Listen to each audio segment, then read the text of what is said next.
The Woods in 2007 when I got here. I went to Dean. Actually, I saw Dean that fall kicking wine barrels out of the winery, and he was just cutting them in half and using them as planters or giving them away. And I nearly had a heart attack. And I said, "Well, we'll take them." So he gave me 6 Chardonnay barrels that fall and said, "I think you're nuts. No one's going to drink sour beer." So we filled them with what is now Lady of the Woods. And a year later, everyone tasted the young beer and was impressed with it, and so the program grew from there. It's still really small. We've got about 300 hectoliters worth of oak in the total program, and we package 2,000 cases a year at this point of the 4 different Woods brands. Lady of the Woods is my version of a lambic style gueuze. It's a blend of young and old wheat-based beer that is fermented entirely in oak. There isn't any stainless fermentation that takes place, just like true lambics. And it ranges from 1.5 to 3.5 years old at the oldest, the blend that comes together to make Lady of the Woods, which is pretty much exactly what gueuze is. Monomoy Creek is my version of a Flemish style red. It's a malty, robust, sweet yet sour beer. Not overtly sour, it's just enough acidity to balance the sweet malt character in it.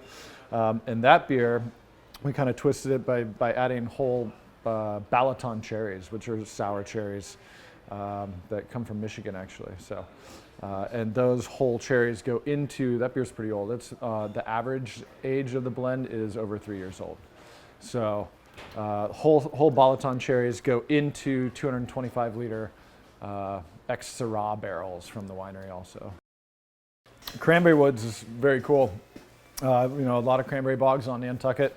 That's really the only commercial fruit that's produced from Nantucket, and so it seems natural that we're trying to make a beer with the cranberries. Cranberries are a really unusual fruit to brew with, so we don't see many authentic cranberry beers out there. The cranberry beers that, in my experience, I've seen have cranberry flavoring added, or juice or syrup extract, something like that. When you ferment the whole fruit, and typically that's how I like to use fruit in all the beers we produce, is to use whole unprocessed fresh fruit, and then it undergoes a fermentation in the beer. And so when cranberries ferment, you get this unusual, almost like eucalyptus aroma and flavor from it, and that's very distinct in the Cranberry Woods.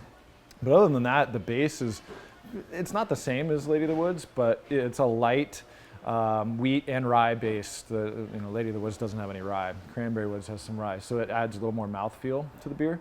And it's about 3 years old by the time the blend comes together also. So the last full year with cranberries, so 12 months with cranberries re-fermenting.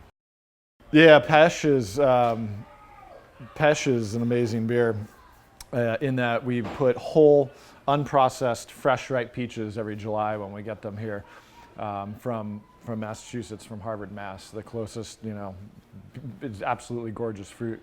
And it ends up being about 2 full pallets of peaches goes into one of these guys. Not this one in particular, there's one that's slightly larger than this adjacent to us here. Yeah. And that receives the 1.5 tons of fruit that goes into that, and then that re-ferments for a full 9 months before we rack the beer off of the fruit and package that beer. So the Gose is a salty sour beer, and what we do, rather than using table salt or sea salt, we'd go to the sea for the salt, and so we just harvest it. Last batch was about 10% of the total volume of water in that brew was seawater, and so that ended up giving, in my opinion, just the right amount of salinity to the beer to balance the sourness that's created from lactic acid fermentation.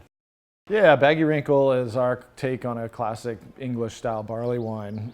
We've kind of bastardized it a little bit. We made it a little hoppier than a true English style, but it's not nearly as hoppy as a true American-style barley wine.